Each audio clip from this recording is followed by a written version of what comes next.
Justice Aminuddin Khan 3 साल के लिए आईनी अदालत के पहले चीफ जस्टिस मुकर्रर। सदर मुमलिकत ने वज़ीर आज़म के एडवाइस पर मंजूरी दे दी। वजारत कानून इंसाफ की जानिब से नोटिफिकेशन जारी। जस्टिस अमीनुद्दीन की बतौर चीफ जस्टिस वफाकी आईनी अदालत हल्फ बर्दारी आज होगी। सदर आसिफ अली जरदारी हल्फ लेंगे। चीफ जस्टिस याहिया अफरीदी ने जस्टिस अमीनुद्दीन खान के एजाज़ में इशाइया रख लिया। तकरीब आज चीफ जस्टिस हाउस में होगी। सुप्रीम कोर्ट जजेस भी मदऊ। उधर चीफ जस्टिस ऑफ पाकिस्तान ने आज फुल कोर्ट इजलास बुला लिया। 27वीं आईनी तरमीम पर बातचीत की जाएगी।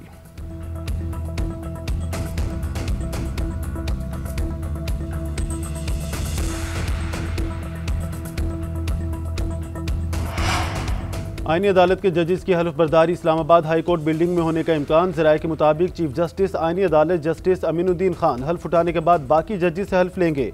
आईनी अदालत के जजेस की हल्फ बर्दारी तकरीब के लिए हाई कोर्ट बिल्डिंग में इंतजाम जारी। IG इस्लामाबाद और चीफ कमिश्नर की रात गए हाई कोर्ट आमद। चीफ जस्टिस सरफराज डोगर से मुलाकात के बाद वापस रवाना।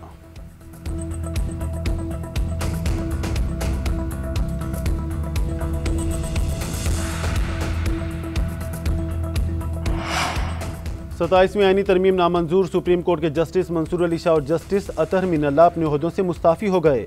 दोनों जजेस ने अपने इस्तीफे सदर मुमलिकत को भिजवा दिए। जस्टिस मंसूर अली शाह ने इस्तीफे में लिखा कि 27वीं तरमीम ने अदलिया को हुकूमत के मातहत बना दिया है। सुप्रीम कोर्ट के टुकड़े टुकड़े कर दिए गए। जमहूरियत की रूह पर कारी ज़र्ब लगी है। साफ ज़मीर के साथ जा रहा हूँ, मुझे कोई पछतावा नहीं। जस्टिस अतहर मिनल्ला ने लिखा कि जिस आइन के तहफ़्फ़ुज़ का हल्फ उठाया था वो बाकी नहीं रहा। आइन की रूह पर हमला हो चुका है। तारीख में खामोशी मुफाहमत और गद्दारी की अलामत रही है। जजेस के मुस्ताफ़ी होने के बाद लॉ एंड जस्टिस कमीशन के रुकन और साबिक अटॉर्नी जनरल मखदूम अली खान भी मुस्ताफ़ी हो गए।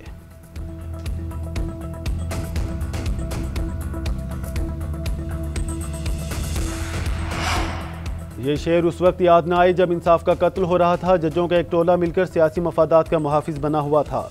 वज़ीर दिफा ख्वाजा आसिफ का जजेस के इस्तीफों पर रद्द अमल। सोशल मीडिया प्लेटफॉर्म एक्स पर लिखा, ये आइन कानून के मुहाफिज के बजाय किसी के सियासी मफादात के मुहाफिज थे। ये सियासी पार्टी के वर्कर बने हुए थे। ये शेर लिखने से पहले अपना माजी याद कर लेते तो शायद कोई शर्म कोई है आती। मजीद लिखा, आधी रात को 1 घंटे में 52 कानून पास करने वाले हमें ताना दे रहे हैं। असम्बली तोड़ने वाले हमें आईनी तरमीम और कानून साजी पर ताना दे रहे हैं। इखलाक बाख्ता लोग पाक दामनी पर लेक्चर दे रहे हैं।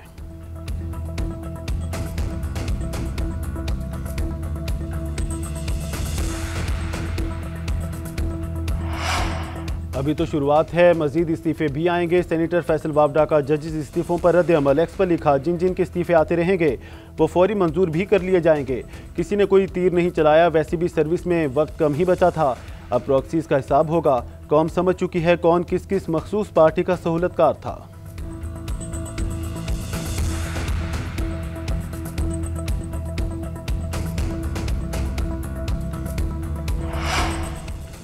फील्ड मार्शल सईद आसिम मुनीर 2030 तक तीनों मुसल्लह अफवाज के चीफ ऑफ डिफेंस फोर्सेज होंगे। कौमी असम्बली ने 27वीं आईनी तरमीम के बाद आर्मी एक्ट 2025 की मंजूरी दे दी।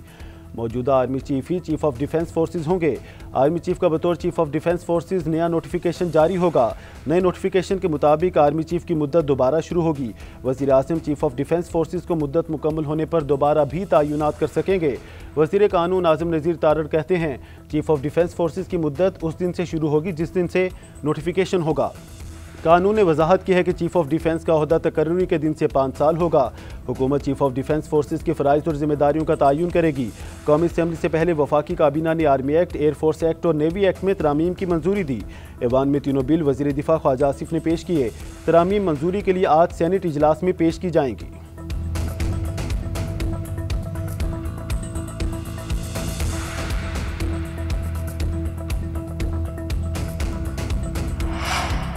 नए आर्मी एक्ट में commander of national strategic command का नया ओहदा मुतारिफ। वज़ीर आज़म चीफ ऑफ डिफेंस फोर्सेज की सिफारिश पर 3 साल के लिए तकर्रुर करेंगे। दोबारा तयनाती भी हो सकेगी। कमांडर नेशनल स्ट्रेटजिक कमांड की शराइत व कवायद और जवाबत का तयन वज़ीर आज़म करेंगे। कमांडर नेशनल स्ट्रेटजिक कमांड की तकर्रुरी या तोसी को किसी अदालत में चैलेंज नहीं किया जा सकेगा। रिटायरमेंट की उम्र, सर्विस की म्याद और उनको हटाना कमांडर नेशनल स्ट्रेटजिक कमांड पर लागू नहीं होगा। कमांडर नेशनल स्ट्रेटजिक कमांड बतौर जनरल पाकिस्तान आर्मी में अपनी खिदमत सर अंजाम देंगे। नए आर्मी एक्ट के बाद chairman joint chiefs of staff committee का ओहदा 27 नवंबर से खत्म हो जाएगा।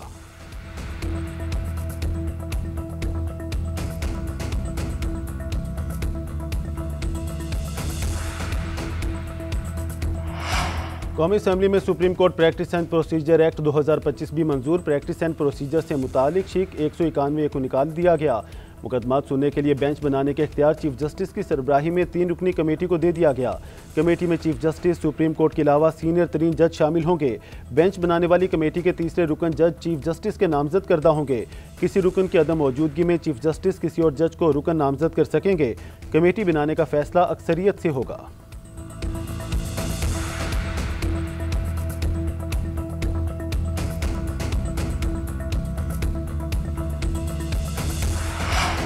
सताईसवीं तरमीम आइन का हिस्सा बन गई। सदर मुमलिकत आसिफ जरदारी ने 27वीं आइनी तरमीमी बिल पर दस्तखत कर दिए। तरमीम दोनों ऐवानों से मंजूर हो चुकी। आइनी तरमीम की आज सेनेट में 2/3 अक्सरियत से मंजूरी दी गई। तरमीम के नए शिकों के हक में 64 वोट आए। JUI के अहमद खान और सैफुल्लाह अबड़ो का बिल के हक में वोट। JUI के मौलाना अताउर रहमान, कामरान मुर्तज़ा, मौलाना अब्दुल वासी और सेनेटर अब्दुल शकूर ने मुखालफत की। तहरीक इंसाफ के अरकान वोटिंग का हिस्सा नहीं बने। अपोजिशन का ऐवान में डेस्क बजाकर एहतजाज, चेयरमैन डाइस के सामने धरना दिया। आइनी तरमीम के खिलाफ नारेबाजी करते रहे। वज़ीर कानून आज़म नज़ीर तारड़ ने कहा, तब्दील शुदा तरामी में चीफ जस्टिस ऑफ पाकिस्तान के बारे में अबहम दूर किया गया। आइन के आर्टिकल 6 में तरमीम भी की गई है। अब वफाकी आइनी अदालत समेत कोई भी अदालत आइन शिकन की तौसीक नहीं कर सकती।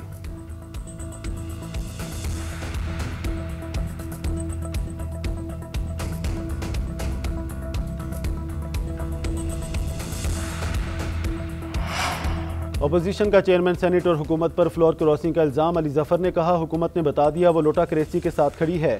हमने कहा था तरमीम में जल्दबाजी ना करें, लेकिन इन्हें सिर्फ जेल में बैठे शख्स का डर है। सेनेटर हमायूं मोहम्मद बोले, चेयरमैन सेनेट की तरफ से फ्लोर क्रॉसिंग की हिमायत नाकाबिल कबूल है। चेयरमैन सेनेट यूसुफ रजा गिलानी ने अपोजिशन को जवाब दिया कि सैफुल्लाह अबड़ो ने उन्हें इस्तीफ़ा नहीं भेजा, वो अभी ऐवान के रुकन हैं। कामरान मुर्तज़ा ने कहा, एक रुकन ने पार्टी पॉलिसी से इनहराफ किया, उसका बार बार दिफा किया जा रहा है। तहरीक इंसाफ का 27वीं आइनी तरमीम को अदालत में चैलेंज करने का फैसला। सेनेटर बैरिस्टर अली जफर ने तरमीम के पास होने का तरीकाकार गलत करार दे दिया। GNN से खसूसी गुफ्तगू करते हुए कहा, 2 सेनेटर्स के वोट गलत कास्ट हुए। एक सेनेटर ने तो इस्तीफा भी दे दिया था।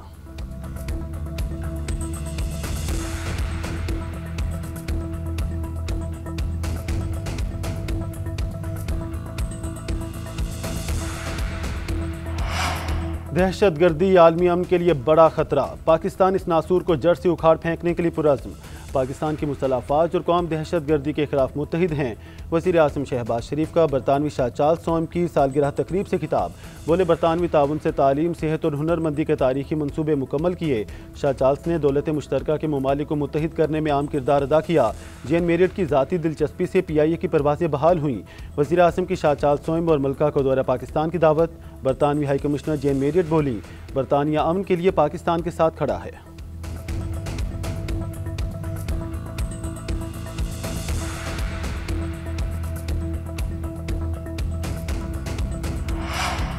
दुश्मन की तमाम साजिशें नाकाम, क्रिकेट की जीत हो गई। पाकिस्तान और श्रीलंका के दरमियान दूसरा वनडे मैच आज होगा। मैच रावलपिंडी स्टेडियम में दोपहर 2:30 बजे शुरू होगा।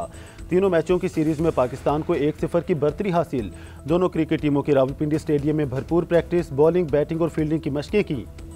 मेहमान टीम की पिंडी स्टेडियम आमद पर नन्हे फैंस ने फूल निछावर किए और पाक श्रीलंका दोस्ती जिंदाबाद के नारे लगाए। वज़ीर दाखिला, चेयरमैन PCB और श्रीलंकन हाई कमिश्नर की स्टेडियम आमद, मेहमान टीम से मुलाकात की। पाकिस्तान का दौरा जारी रखने पर शुक्रिया अदा किया। कहा, पाकिस्तान का दौरा जारी रखना अमन की जीत और दहशतगर्दी की शिकस्त है। पूरा पाकिस्तान आपकी मोहब्बत और खलूस का हमेशा मकरूज रहेगा। दोनों ममालिक की दोस्ती का ये खूबसूरत मोड़ पाकिस्तानी कौम हमेशा याद रखेगी। श्रीलंकन हाई कमिश्नर बोले, सिक्योरिटी से हम सब मुतमईन हैं। मोहसिन नकवी ने सिक्योरिटी इंतजामात का मुआयना और ड्यूटी पर तैनात एहलकारों से मुलाकात की।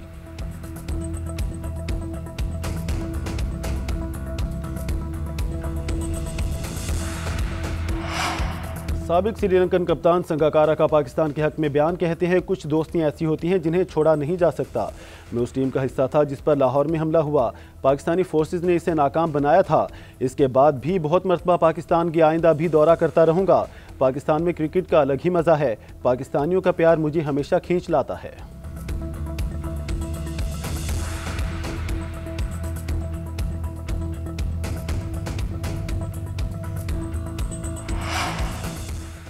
कैडेट कॉलेज वाना पर हमला करने वाले तमाम दहशतगर्द अफगानी निकले। हमले की मनसूबाबंदी अफगानिस्तान में हुई। मनसूबाबंदी करने वाले खारजी जाहिद और हमलावर के दरमियान टेलीफोनिक गुफ्तगू सामने आ गई।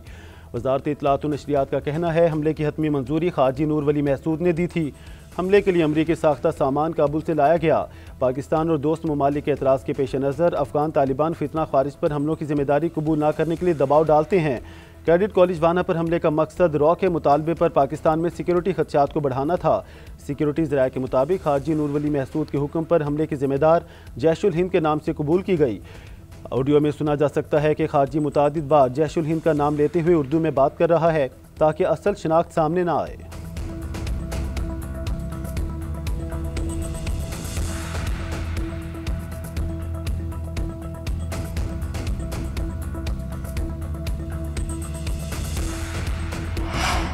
वज़ीर आला सिंध रात गए यूनिवर्सिटी रोड पर K4 मंसूबे के तहत तरक्याती काम का जायजा लेने के लिए पहुंच गए। 24 घंटे काम जारी रखने की हिदायत मुराद अली शाह का कहना था। ट्रैफिक की रवानी को बरकरार रखने के लिए मुतबादिल रास्तों को बेहतर किया जाए। फ्राहमी आपका मंसूबा K4 शहर के लिए अहम है। तरक्याती काम वक्त पर मुकम्मल किया जाए।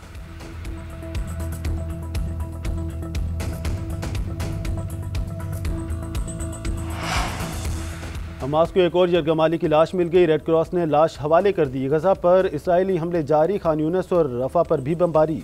मज़ीद 2 फ़लस्तीनी शहीद हो गए। मकबूजा मगरबी किनारे में सियोनी फ़ौज के मज़ालिम ना रुक सके। घर घर छापों के दौरान 40 फ़लस्तीनियों को गिरफ्तार किया गया। फायरिंग से एक कमसिन शहीद हो गया। यहूदी आबादकार भी बेलगाम, मस्जिद को शहीद कर दिया।